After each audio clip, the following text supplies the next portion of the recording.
At least we know Stefan is listening. Oh, Okay. Now I think we might be. Are we back on? Ooh. Oh, okay. Hey, welcome back, everybody. My internet hates me. So, sorry about that. That's our typical weekly internet dropout where my internet's been working fine for a dozen hours and calls it quits. So, now that you're still tuned into our 1,000-hour show, maybe, hopefully. So, we were just getting into the Browns. You know, the Browns had just, got Kareem Hunt a few weeks ago. Now, who'd they just grab? Jarvis? OBJ. Wow. From the Giants. Traded for a first, a third, and Jabril Peppers. Unbelievable. He'll make $17 million this year. No guaranteed money left in his deal, and not other year will pay for him over $16 million. So yeah, he won't cost more than $16 million of any year. So all that guaranteed money gets swept out of his contract. Yeah, so this is a huge win for the Browns here. So they do lose a quality player in Peppers, which I really did like. As did I. But, Beckham has come with a little bit of injury history. He's missed 16 games over the past 2 seasons. 77 receptions, 1,052 yards, and 6 touchdowns while only playing in those 12 games. But, I mean, to say this guy's a playmaker is an understatement, right? Oh, jeez. You look at some of the years past, and, last year, 1,000 yards while missing 4 games.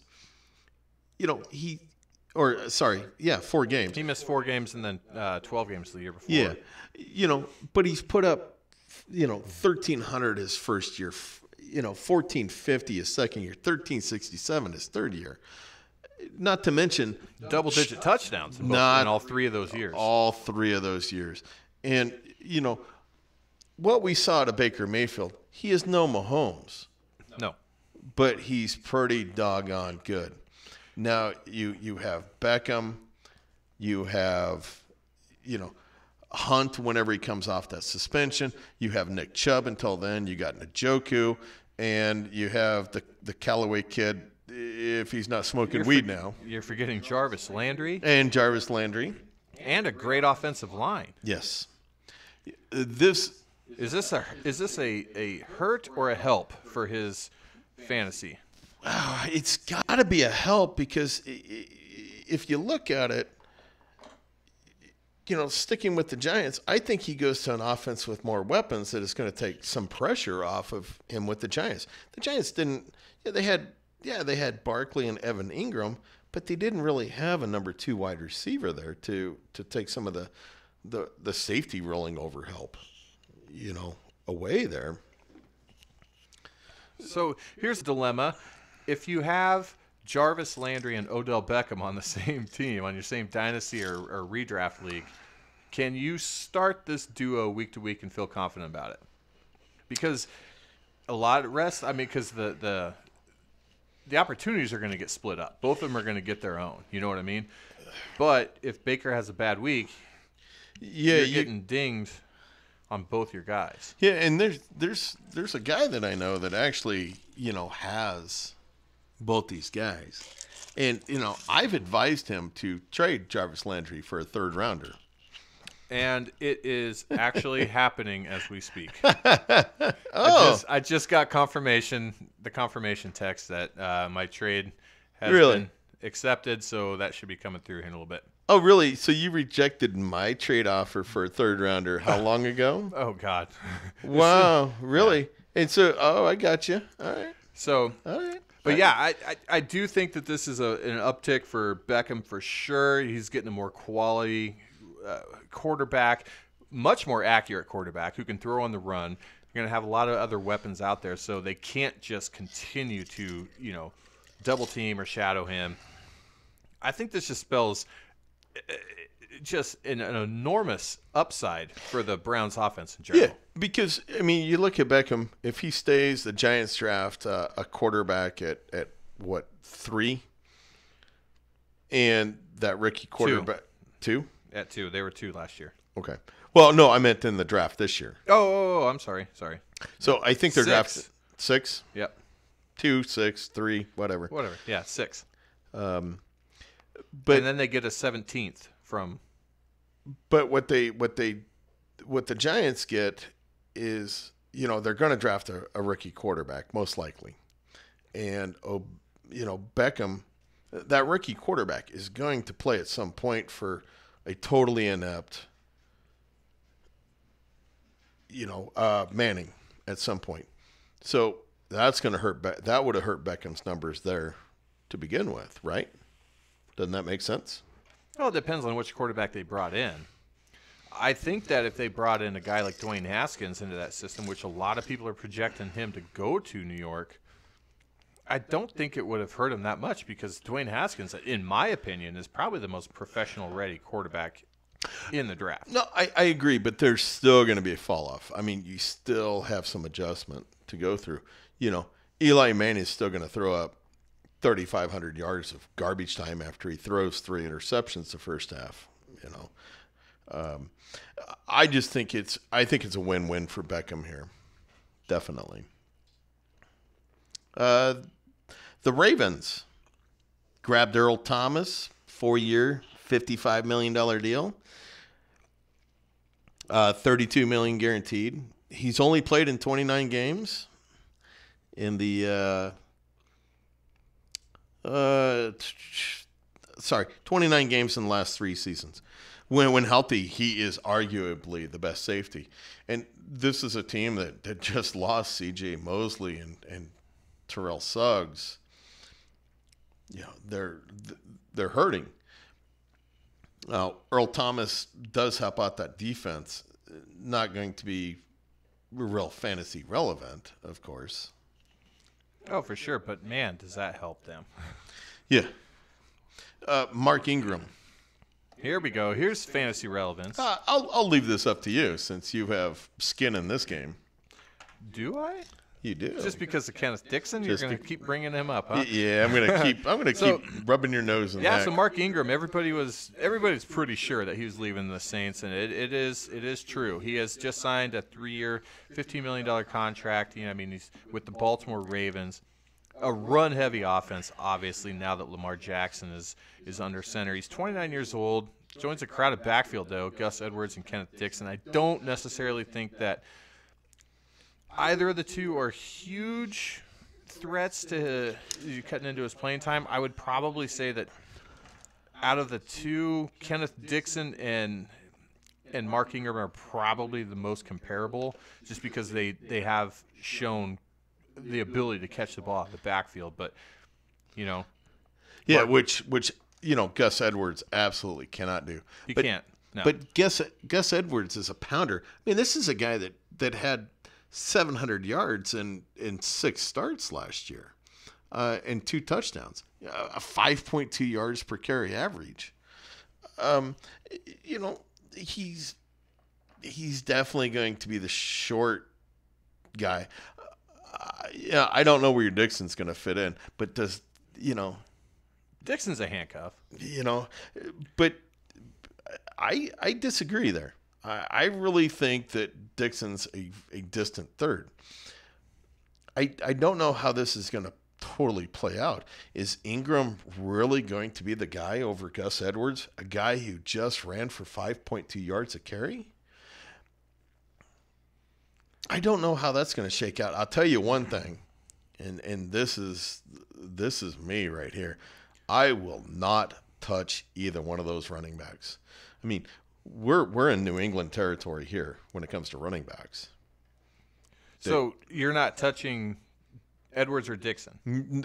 I won't touch Edwards, Dixon, or Ingram in a redraft. Oh, in redraft, yeah. Well, yeah. I wouldn't even touch any of them. No, you'll grab them for the right price. Yeah, but I'm not even going to grab these guys in a dynasty league because you got Mark Ingram who's pushing 30. Wow, you've. But you're not going to hold on. You're not going to take the likes of a Kenneth Dixon just to put on a taxi and just a stash? I don't think I could do that. I don't see the point. I think I don't see him as the handcuff.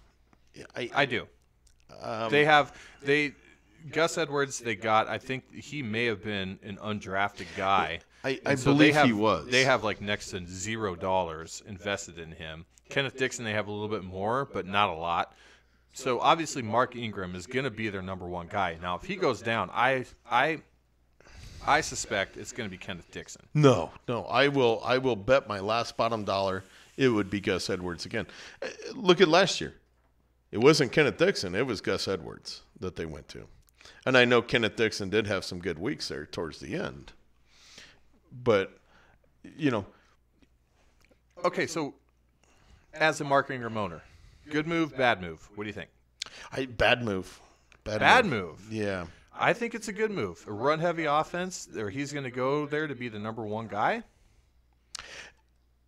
I don't know if he's... See, I just see it as I'm not sure he's the number one clear-cut guy. I don't know. He's pushing 30, has had a lengthy injury history. Last year he had the suspension, which I wouldn't worry about the suspension at all.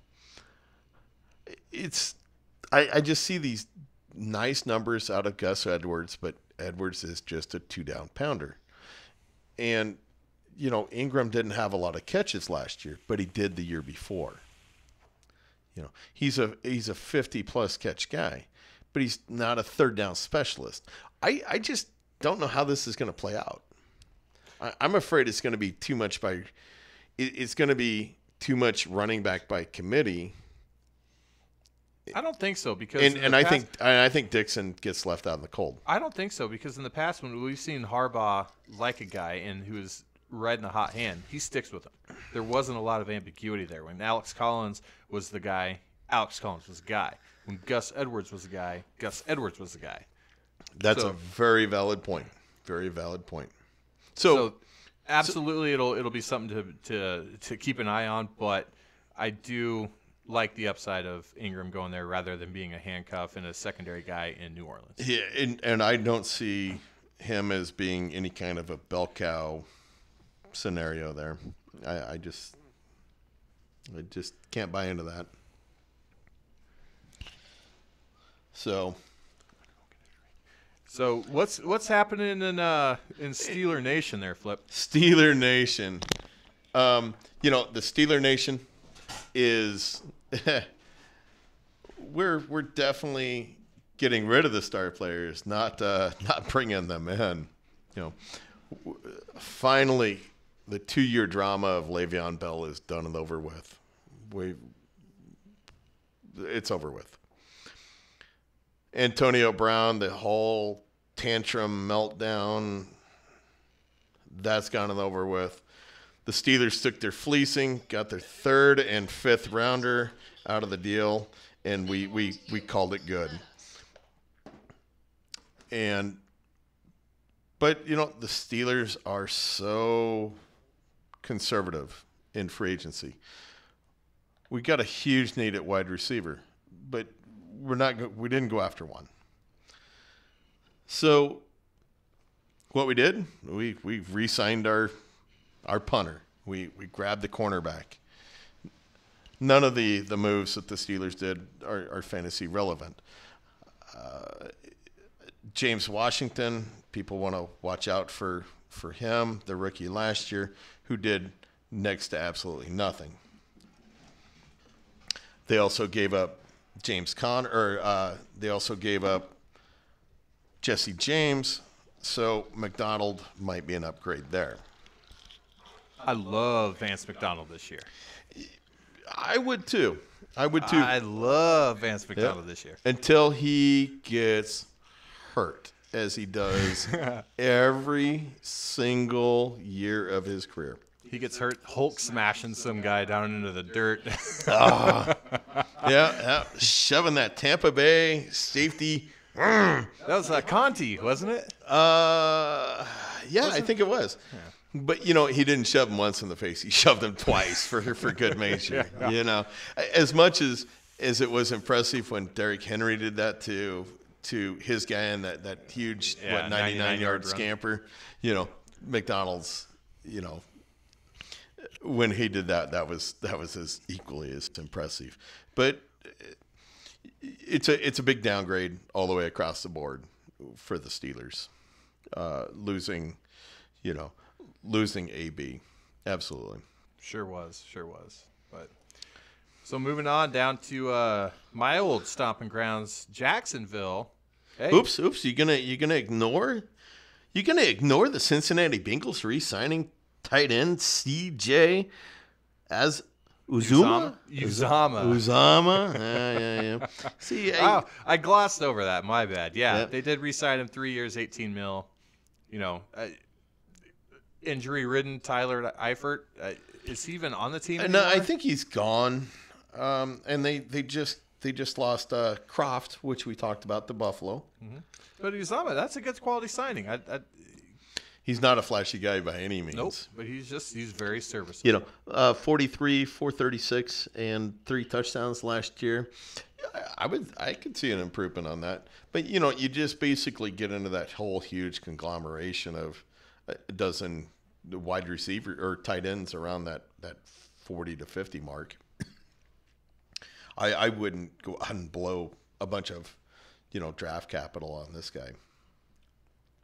Okay, so your stomping grounds? Yeah, Jacksonville. I live down there, Duval County. Yeah, guess what? They released Blake Bortles and they signed Nick Foles. You nailed this.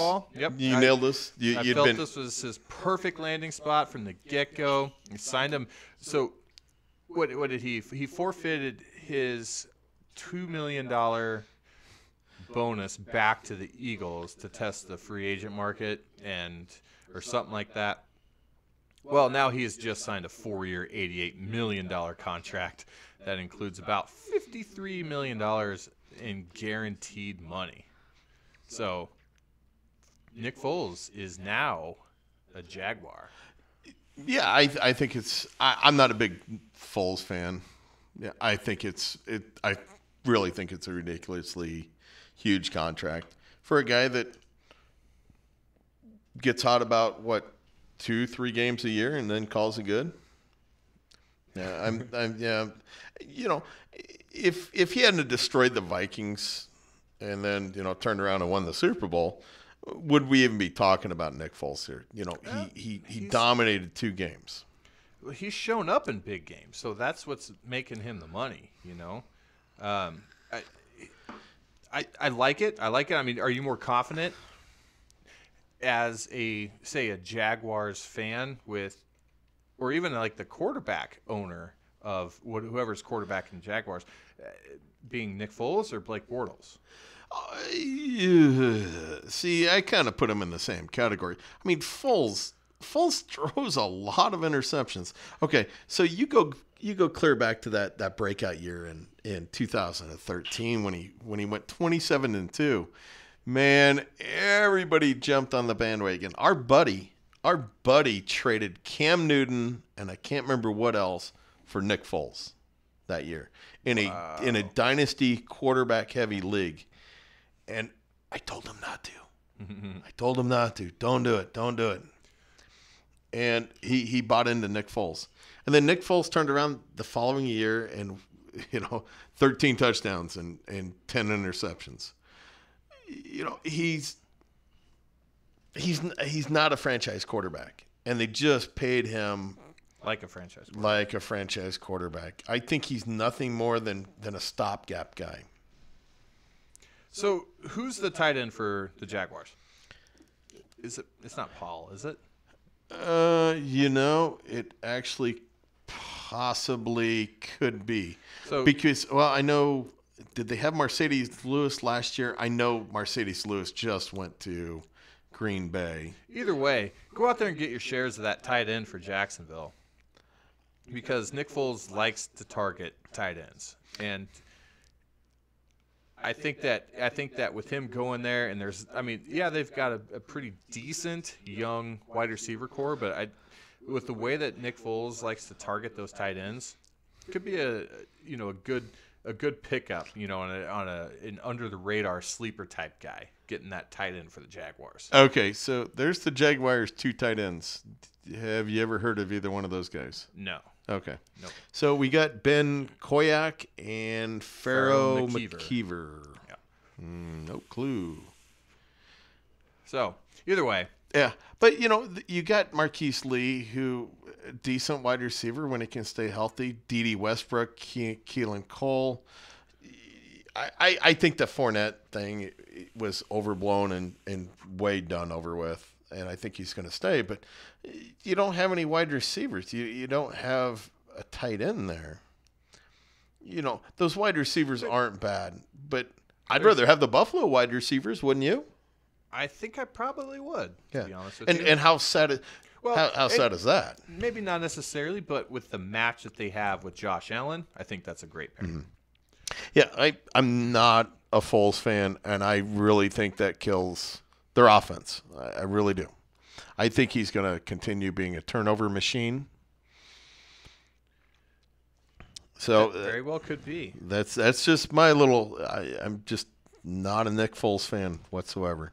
Well, let's talk about a quarterback who's much better than Nick Foles, who just got a little weapon added to the repertoire over there in Indianapolis. Yeah, Little? Well, no, he's a big guy. He's a big guy. Andrew Luck over there in Indianapolis Colts. They just signed Devin Funchess. Now, this guy's like, what, 6'6", something like that? He's 6'4". 6'4". I mean, he's a big dude, but they signed him to kind of like a 1-year, almost like a prove-it type deal. Yeah, prove it being $10 million. Yeah, that's a big prove it for $10 million. Yeah, so great compliment to T.Y. Hilton there. I think it's a great fit, and they're going to test the waters and see how this relationship kind of matures. And I wouldn't be shocked to see a good year come out of Devin Funchess and seeing an extension maybe. This is a guy that's just coming off 63 catches, 842 yards, and I'm sorry. This is 2017. 63 catches, 840 yards, 8 touchdowns. He dropped 44 catches last year. That's a big drop off. Yeah, this is a guy who is not fast. He's just big, and he's kind of a body catcher. I'm really surprised at the lack of big moves that the Colts made, given they had over $100 million in cap space. They're not a big move team though. They're pretty conservative. You said it from the get-go. This is my favorite landing spot for Le'Veon Bell. And I'm really sad that he didn't go there, but yeah, they're very conservative. I believe did I win a drink on that one? Is that right? No, I don't think either one of us won because you had Tampa Bay. Oh, okay. Yeah, you're probably right. But either way, yeah, Devin Funchess. Going to the Colts. I like it. I like it. Yep. It will give him a good opportunity to get with a quarterback that, maybe a little bit better for him than Cam Newton. Now, another good signing would be the Titans here, grabbing Adam Humphries, formerly of Tampa Bay, since we were just talking about him. Mm-hmm. He's signing on with the Titans. 4-year, $36 million, including $10 million signing bonus. $19 million guaranteed. He had 76 catches last year for 16 yards and 5 touchdowns. Now he's a solid slot wide receiver. This is a sneaky good signing. And this is a guy that I stashed on, my taxi squad because I like this guy and I really wanted to stay him in Tampa Bay, but I'm perfectly fine him going to the Titans. Especially depending on Delaney Walker's health there. And their wide receivers aren't anything to write home to mom about, right? They got Corey Davis, and you're right, Delaney Walker's health issues, so they're backup tight ends, Jonnu Smith. We all know from 2 years ago how incredibly accurate Marcus Mariota can be, as he was 100% effective in the red zone. Like, he never threw an interception in the red zone 2 years ago. Now, a lot of that, his lack of success last year had to deal with the fact that his offensive line was really dinged up and wasn't playing to the level that he needed. But they needed a good slot receiver, and I think they got one. And again, this is one of those under the radar guys, very sneaky, very good signing. And he just turned 26. Oh, No, he's a young guy. So now we get to the Raiders. Oh, God. So, all right, Denver Bronco homerness, myself, I'm not a big fan of the moves that they've made. You know why, Flip? Because it means that Because the they've Raiders been- just went from, 4-12 to second place in the division behind. They've been good moves. Obviously, everybody who hasn't been sleeping under a rock or hasn't been flooded out by these Nebraska rains knows that Antonio Brown is now a Raider. And my Antonio Brown jersey goes to the back of my closet. It sucks. And they paid peanuts. And this is a horrible move, what happened here. And this is going to be an NFL thing, not a fantasy thing. And I hate to, run off on this tangent and all. But what the Steelers and Oakland just allowed is they just allowed a guy that had 3 years left on his deal to force his way out, force his way into a total garbage trade, a third and a fifth rounder. I don't care if you want to call this a late second rounder or a very early fourth rounder. It is what it is. It's a third rounder. And this is a Hall of Fame wide receiver capable of catching 100 passes every year. I don't want to get too deep into this conversation, but I just think that with a lack of, stuff going back to Pittsburgh, I just don't know if there's a lot of teams that were ready to, that were prepared or wanted to pay up for this guy. I think because not only they probably could have gotten more than a third and a fifth. I mean, we know that they could have gotten a better deal from the Patriots. They chose not to do that. They would have gotten a better deal from Buffalo, but Antonio was just like, no, I'm not going to report to camp. Well, he wanted the contract, and Yeah, I think Buffalo I said think no. I think a lot of it comes down to the fact that, okay, so they didn't give up a lot as far as the third and fifth, but they're paying a lot of money. They But are. They made wasn't- him the highest paid wide receiver. There just wasn't a lot of suitors from what I was reading as far as teams that Well, wanted this guy. Here's one of the problems, and here's my. I know this isn't fantasy related and all, but here's my biggest issue with that whole thing is the GM for the Steelers put a Friday deadline on it, making the trade. Why? Why put a Friday deadline? It's $2.5 million on. Could they have waited till the first? No, he was due $2.5 million on the 17th for a roster bonus. Well, $2.5 million, big whoop. $2.5 million out of $180 million, cap. That's nothing. Or 187, whatever it's going to be, 190. That's peanuts. Hold out. Keep him on your roster. The team's not even together right now. Who cares about the drama? Let the media whip up the drama all you want. Wait for a team to miss a wide receiver in the draft and grab some draft picks for next year. I think it's just a horrible move. When you should have got a high to mid-round second for a future Hall of Fame wide receiver. So you're probably hearing our flood warning going on here. Yeah, we're not joking. We're getting notifications, Amber Alerts to our phones, but they're in reference to the floods that are coming. So I don't want to just keep pounding on the Antonio Brown thing. I hate how it all went down. It sucks, and the Raiders might get a headache in Antonio Brown, but they also get a guy that can catch 120 passes a year. So the golden question, why everyone's listening. So fantasy value, hurt, help, stays the same. I'd say hurt. That's a big downgrade from Big Ben. That they pass 70% of the time to the Raiders, who David Carr is absolutely on the hot seat. He is. He does have a little bit of success in the past, and Antonio Brown, what did he get, 168 targets last year? Right around there, yes. But And I think that all things considered, I think this is probably the best landing spot for him. I definitely could have thought of, better places. San Francisco comes to mind as well. But Yeah, it was Shanahan there. Yeah, that would have been a pretty awesome spot. Derek Carr, yeah, he did throw for 4,000 yards last year, and his accuracy wasn't that bad. He's got the 10 touchdowns. That offensive line didn't really help him out that much last year.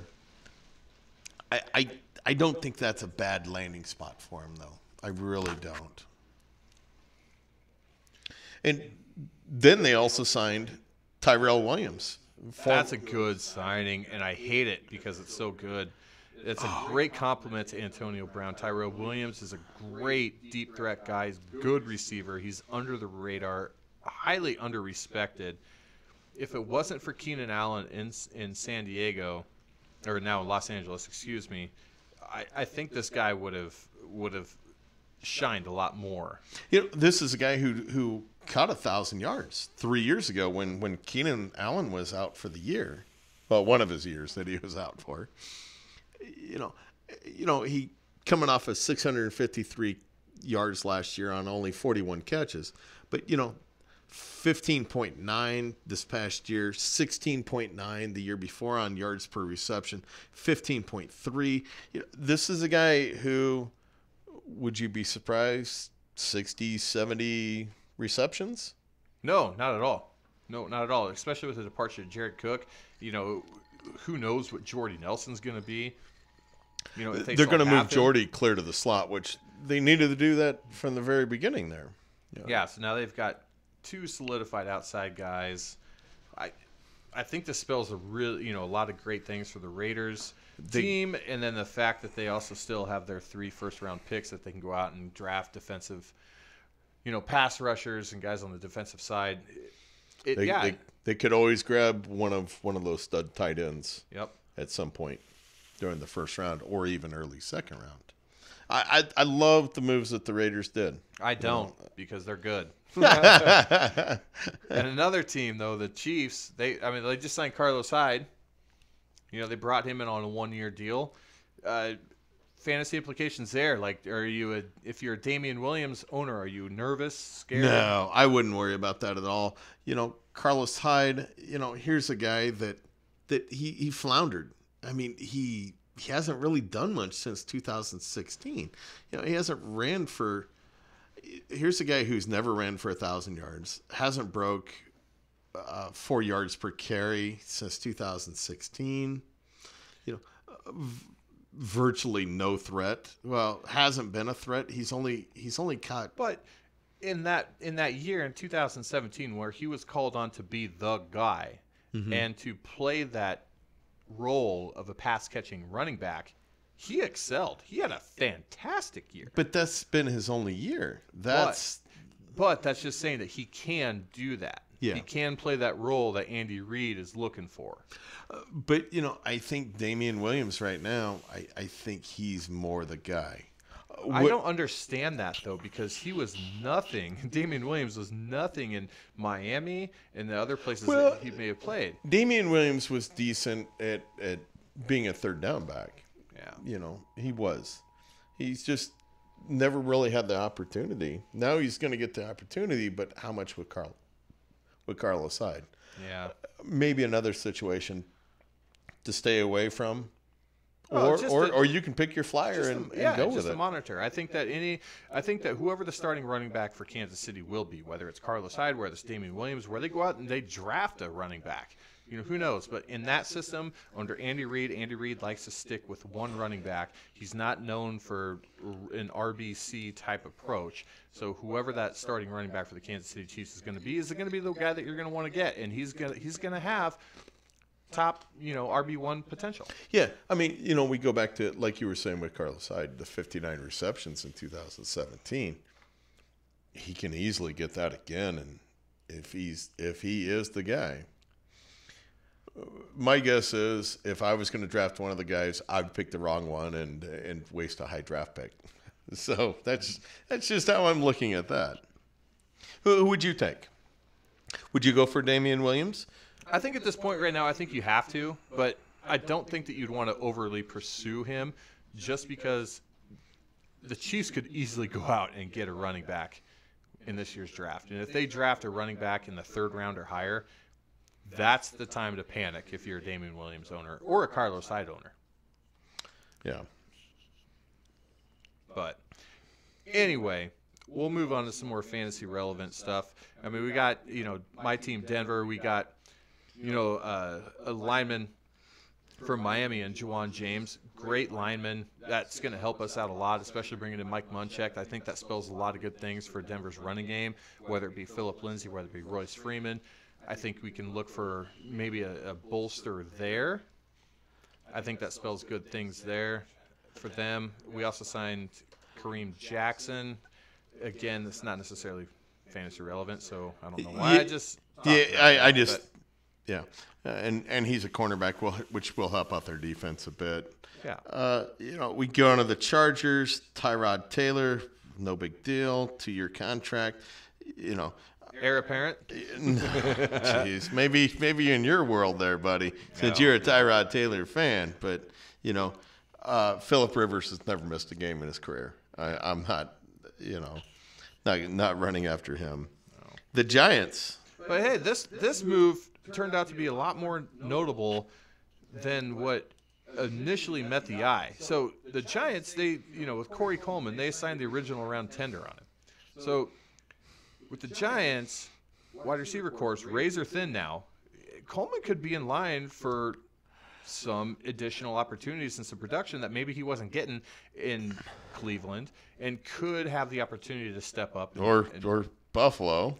Wait, they didn't have any wide receivers last year, did they? Wasn't he in Buffalo last year as well? And then they got rid of him? Oh, yeah. Okay. Yeah. No, he's been all over the place, But I don't know whether it's because of on-field play or off-field issues or whatever, but the guy's talented. We all he had a first-round grade. But now, other than Sterling Shepard, who do they have that's an outside guy? I think Corey Coleman steps up and is like, okay, now this is a guy that needs to be on your fantasy radar. It's just so hard to But trust you also him. have Eli Manning. Yeah, I mean, it's so hard to trust him with other weapons. Evan Ingram. That's it. Well, I mean, you got Barkley too. Okay, so here we go. So we got Sterling Shepard, Britton Golden. Never heard of him before. They have Alonzo Russell, household name. Jawill Davis? Yeah, who knows? Hate to say, I've never heard of these guys. Quadri Henderson. So out of the 5 other wide receivers, now 4 other wide receivers, we have Sterling Shepard and Corey Coleman. They have got to draft some wide receivers. Yeah. Now, again, this is as of today, Wednesday, March 13th. They'll make some moves in the draft, or they'll go out and get another wide receiver. They have to. This is an all-out, absolute rebuild if I've ever seen it. Yeah, and it's terrible because, Barkley's going to be hurt by all this. Well, absolutely, because all they're going to do, all the defenses that they're going to see throughout the year, every week, all 16 weeks, they're going to stack 8 guys in the box, and they're just going to play off of Saquon Barkley. Unless they start getting Evan Ingram really involved, and they need to, because they need to move him around because he's a dual threat. He's a guy who can catch the ball out of the tight end, but he can also split him out. He's got the speed to be able to do that. Yeah, I mean he's that dynamic. Yeah, speaking of dynamic though, hey, Woo! Happy reunion. Welcome back to Philly, Deshaun Jackson. Right? Hey, the Bucks released him, and it was probably no more than about 5 minutes later that he signed he signed back home with the Eagles. I know Philly fans are excited about this. Well, it was a good trade there. He just didn't gel with Jameis Winston there. No, it was all Fitzpatrick. Yeah. Because Fitzy loves to throw the deep ball and Jameis loves to throw the 20-yard interceptions. I bag on my own dynasty quarterback. Ouch. But, they send a 6th-round pick in 2019 and get a 7th back and Jackson. 3-year deal, $27 million. He hasn't played 16 games since 2013, but he's only topped 1,000 yards in the past 4 years. But he did lead the league last year in 18.9 yards per reception. Started off so hot last year, and then he just completely disappeared. That's, again, when Jameis Winston came back. Yeah. For the most part, yeah. He's got some relevance there in Philly, though, right? Does that spell trouble for Nelson Aguilar? I think it hurts Aguilar, yeah, who, was bouncing back. Deshaun Jackson, he just didn't do a whole lot. He really did have a good year last year to start out with, but he just kind of fell by the wayside. And this is a wide receiver I don't like. I'm not a Deshaun Jackson fan. Yeah, me neither. I've never owned him. I got rid of him in my dynasty league a couple of years ago because I got tired of the feast or famine. I got tired of the 20 and the boomer bust. Yeah, the 20 and 4 points. But he's a great guy to have on your team as a filler if need be, especially if he goes back to Philly. Like, they're all going to be welcoming him with open arms. They're going to want to see that Deshaun Jackson magic that they had back. One of my favorite things to watch ever was the deep ball connection from Michael Vick to Deshaun Jackson. Yeah, it was such a thing of beauty. It was great, and I want to think that they're going to want to try to relive that as best they can. So I think that they're going to try to get him involved as best they can. So I think this is the absolute perfect landing spot for him. It's going to depend on Wentz. Is this going to be the really good Wentz, or is this going to be the not really good Wentz? Well, I think it all depends on his leg. Mm-hmm. Whether he's able to move, throw on the run. But yeah, I really did like that. Sticking in that division. Hey, Adrian Peterson though, Redskins, they re-signed him, 2-year contract. Solid. Surprisingly over 1,000-yard rusher last year. What? 4.2 yards a carry. That's crazy. This guy he's starting to borderline Frank Gore. He won't quit. He's like another little Energizer bunny.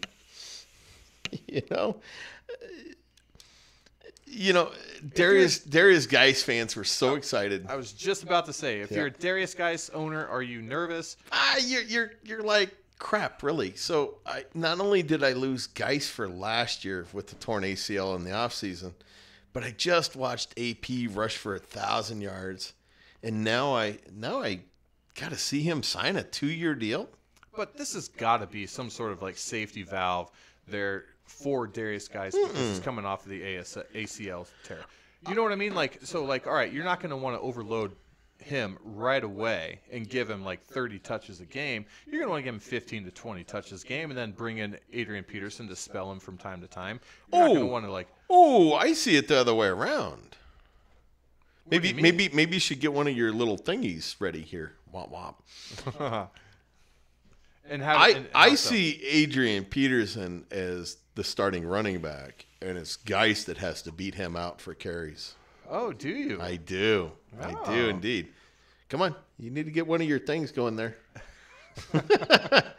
Jarvis has, since we're killing our time on our show anyway, we might as well just, keep going and having some fun here, right? I don't even know what to say about it. So, just have fun. Just press one out of the blue. Whoop. No, I really do. I think Adrian Peterson is the running back that Geis has to beat out. I don't think it's Geis that AP has to beat out after a 1,000-yard season. Oh, no. That was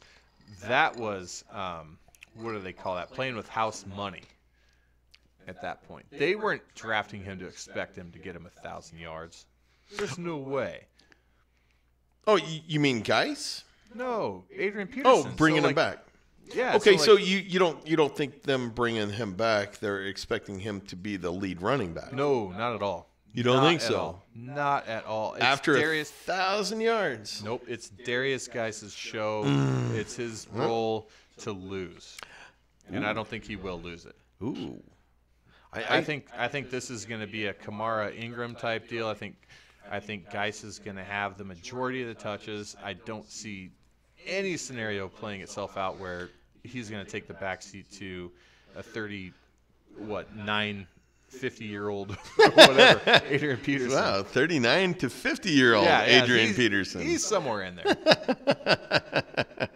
there. See, I just completely disagree here. AP last year, he looked good. He did that sneaky, I'm going to rush for 1,000 yards. And 7 touchdowns. Oh, it was very quiet. It was a very quiet 1,000 yards. It really was. It was an amazing season. I do not want to take anything away from Adrian Peterson's season last year, but I tell you this right now, it is Darius Geis from day one, no question about it. So are you going to so in a redraft league, where are you going to draft guys? You going to pony up Washington is their quarterback situation is a disaster right I now. could see myself spending a 4th rounder on Geis in redraft. That's not a lot of confidence in a guy on a run-first team. No, it's not. He's That coming off the of an wide ACL. receivers are in shambles there as well. No, I mean, no, not coming off of an ACL and then having a solidified backup plan in Adrian Peterson. Like, I would, if I got him in the 4th round, I would take him in a heartbeat. If I got him in the 5th and the 6th, I'd be dancing all my way to the championship. And see, you know what I will do? I will be drafting AP in the 5th or 6th because he will be the clear-cut starter. Now, will he keep that job? There is no way that Adrian Peterson will be the starter.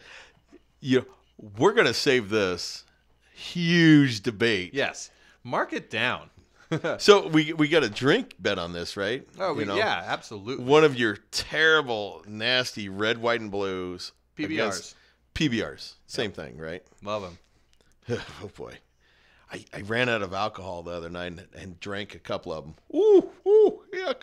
They're fantastic. Ooh. Mm-hmm. So anyway. So we'll mark that down. Okay. Darius Geis versus Adrian Peterson, week 1 starter throughout the year. Yep. Barring any kind of injury. Yes. Yep, absolutely. Yep. Okay. Absolutely. Yep. All right. Now, speaking of red, white, and blue, a lot of people have claimed that Dallas Cowboys are America's team. So they haven't really done a lot, but they did exercise Alan Hearn's 2019 option. Not a lot to be said there. Like, he had a really abysmal year. He did. And it was just completely overshadowed by Amari Cooper coming in. Yeah, he broke 1,000 yards, but that was 4 years ago. Yeah, we should probably, kind of. Yeah, well, we're not going to expect a lot out of that. But Bears grabbing Mike Davis. I'm a Mike Davis fan. I am too. The guy runs hard. So what does this say for Jordan Howard? Are gone. they chopping? Oh my God, gone. I don't think you can chop him. I just don't think you can chop him. I don't think you'll get anything for him. Really? Which kind of sucks because I like Jordan Howard. I'm a big Jordan Howard fan. I just don't think he's ever gotten the opportunity that he deserved in Chicago. I agree. I think that if he can go somewhere, get out of Chicago. Now, obviously, team dependent, but this guy's got a lot of potential that has just really never been tapped into. I really like Jordan Howard. I really do. But where could he go? I mean, Philadelphia maybe right now? Maybe. They like to utilize the pass catching running backs out of the backfield, and that's not really his forte. But he has shown, some pass catching in the past. I don't know. He's tried. I don't know how much of a bell cow that he could actually be, but I've seen some flashes out of that. His rookie year he did have 29 receptions, And I thought it was just going to go up, but it's only gone down. Yeah. And this is a guy who's rushed for 1,000 yards for 2 out of the past 3 years. And just because of not being used more, he didn't rush for 1,000 yards this past year. He was close. He was close. Yeah. He ran for, 935. I'm a big Howard fan. I really am. I would like to see where he goes. That's going to be interesting. And is he really going to go anywhere? Well, I would certainly think so. Does Mike Davis have any fantasy value, Jarvis? I think he does. And not like, RB2 type status, but RB3, maybe. It's just, if they didn't use Howard, why would they use Davis? Because he can also catch the ball out of the backfield, and they wouldn't have to use Tariq Cohen so much. That little frame. I mean, it's just a matter of time before guys like that. We keep saying that about him and Kamara, and they keep staying healthy. Keep doing it. Yep. Yeah. Talking about a guy talking about health, Danny Amendola going to the Lions. I like it. I like it too. This was one of the most mediocre signings that just went under the radar, and I think it's going to be a great signing for him. Look at this guy's a solidified slot guy. Yes. So look at what Golden Tate did there as a solidified slot 1,000-yard guy. Yeah. Danny Amendola's still got a lot of tread on those tires, and he has been shown when he filled in for Edelman in New England to be able to come in there and produce. Yeah, he was never really utilized the way he should have been in Miami, and that is going to drop his trade value or his dynasty value or his redraft value. All of his fantasy value is going to drop. So I think this is a guy that you can get on the cheap, put him in, go pick him up, and then just keep him on your roster.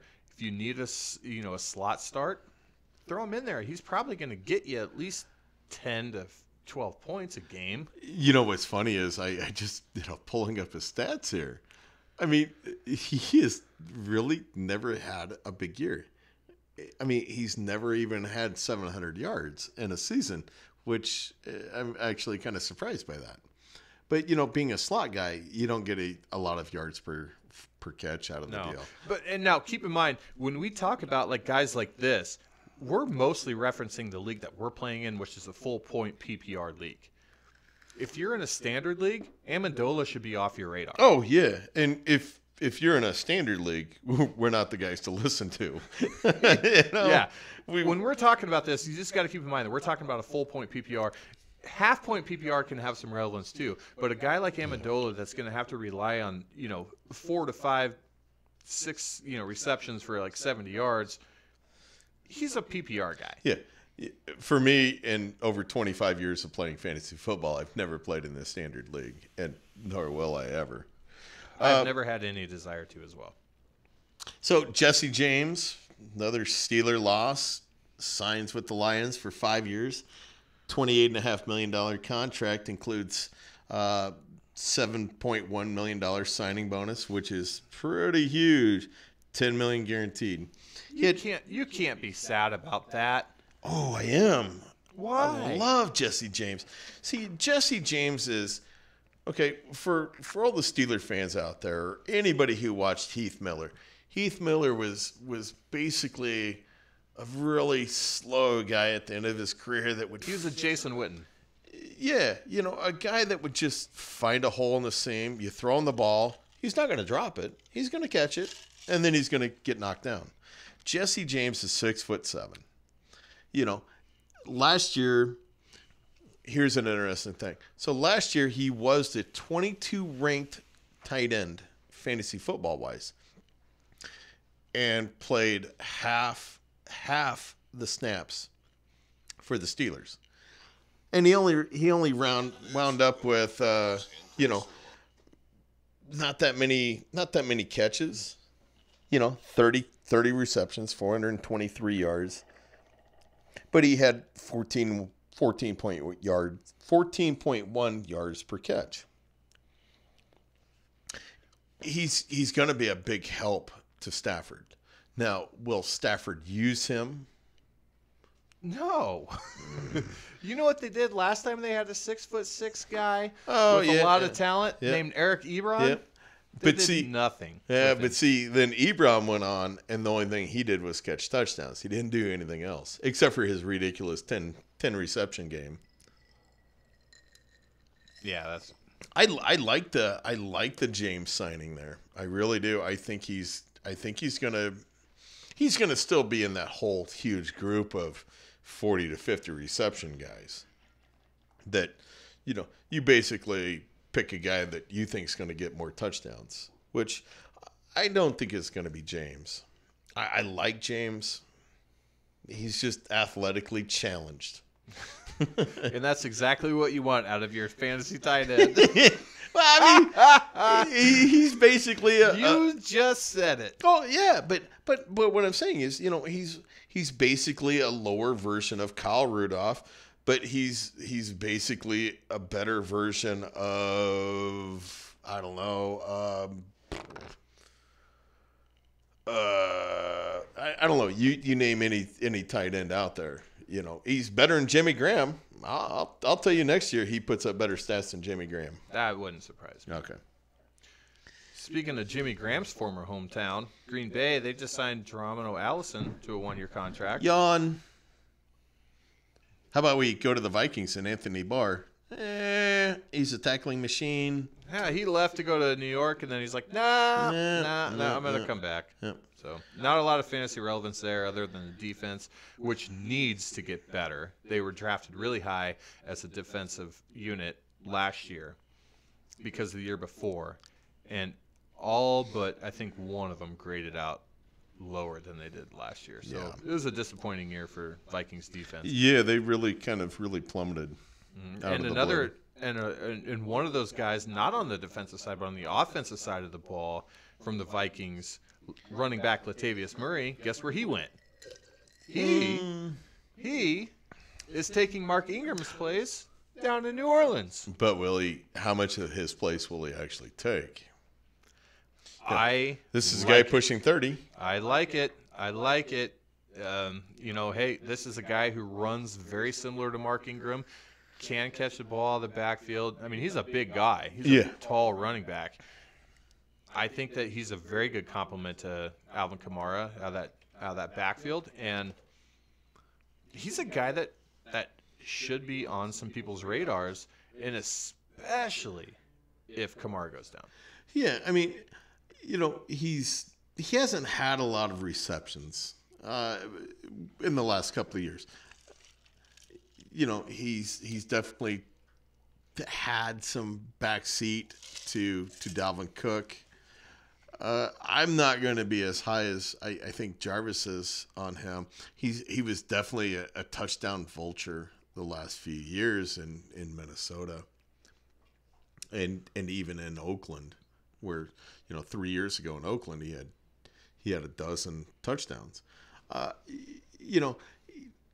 He's had 30, 33, 15, and 22 receptions the last 3 years. I expect him to be at the same. Nothing approaching what Ingram did a couple of years ago, being over 50, of course.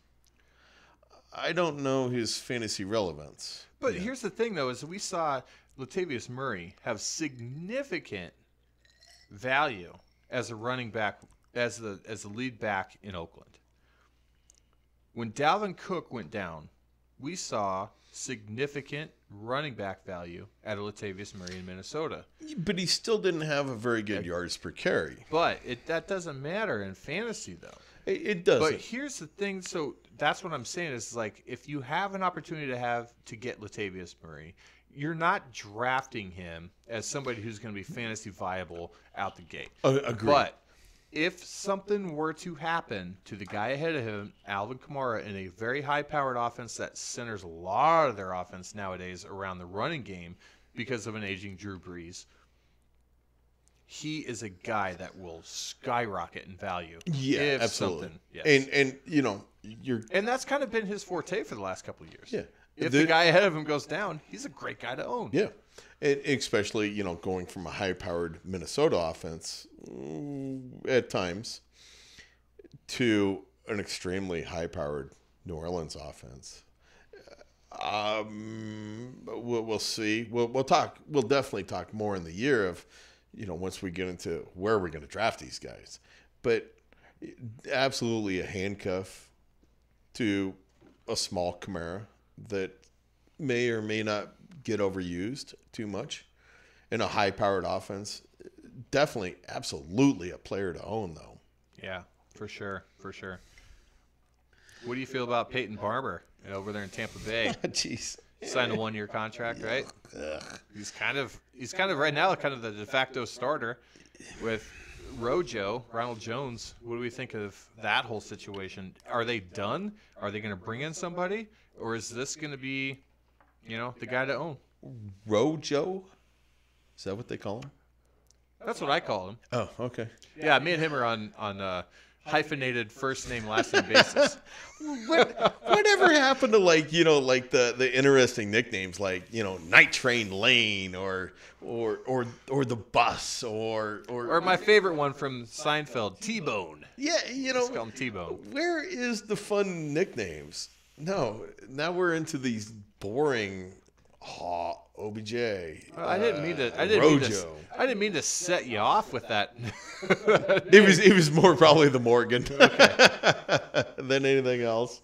But what do you think about Peyton Barber? If he stays on, he's a guy to own, right? I mean, he's no. You know what? I think with the new coaching staff there, with Arians, I think Arians comes in and he actually gives. I think he gives Ronald Jones a clean slate. I think he wipes the slate clean with Ronald Jones. He was drafted high for a reason. He was a second-round pick and he was drafted high for a reason. But they also drafted that kicker high. But that wasn't Arians. that was not. I can't think of that guy. I can't think of his name. Oh my God, second rounder too. Arroyo or something like that. Yeah. Arroyo, I don't know. But new administration there. I think they're going to give Ronald Jones every crack. If you're drafting in July, ooh boy, I'd be nervous. Mm-hmm. If you have either one of these guys, which we are. Yeah, we're drafting in July, and we draft before the preseason. We draft before in our Masters League, which is a dynasty league. We draft this generally the second week in July. We make it hard, make it fun that way. Yeah. And if I was going to draft one of those guys, boy, I would roll the dice. You'd go Rojo. Yeah, I'm going to call him Terminator. Okay. All right. You think he'll be back? I couldn't resist. I had nothing, Yeah. I really didn't. Just because of his pedigree. Peyton Barber's never said, never sparked any interest going, wow, really like that guy. Yeah. So we don't know what's going to happen there with the whole Arians thing. And are they really going to use the running backs very much with O.J. Howard, Brait, Evans, and Godwin there? They're in need of a slot guy. I don't know. I wouldn't get all excited about Barber or Rojo / Terminator. It would have been a lot more exciting as for running back situation in Tampa Bay if they would have signed Le'Veon Bell or someone like that, but they didn't. And there's still running backs out there. Or even like Tevin Coleman, which, by the way, today came out. He signed in San Francisco. 2-year deal, $10 million. That's pretty cheap. Well, that's kind of what a little market value with those mid-range running backs are right now. So I want to get your opinion because I know that you are a McKinnon owner. Yeah, I'm raising my hand right now. Yeah, yep. In our Dynasty League, Are you concerned about this signing at all? And if you are or you aren't, why or why not? Concerned? I would say that mildly. This sucks because I pointed up some nice draft picks last year for McKinnon in our Dynasty Masters League. I actually, if memory serves, I actually pointed up my first rounder for McKinnon and Devontae Parker, and everybody was saying, "Wow, look, you just fleeced them." Well, a year later, it's not looking so good now, is it? This is terrifying. You know, Coleman really was not all that good last year when he had the full-fledged, this is your team. He didn't really run with it. He did put up some decent stats. You know, he was the 19th best fantasy running back. But he killed owners week 13, 14, and 16. I mean, he had like 5 points tops in those yards. You know, he ran for 800 yards and 4 touchdowns and 32 receptions for 276 yards. And 5 touchdowns. But this is one of the NFL's premier top offenses.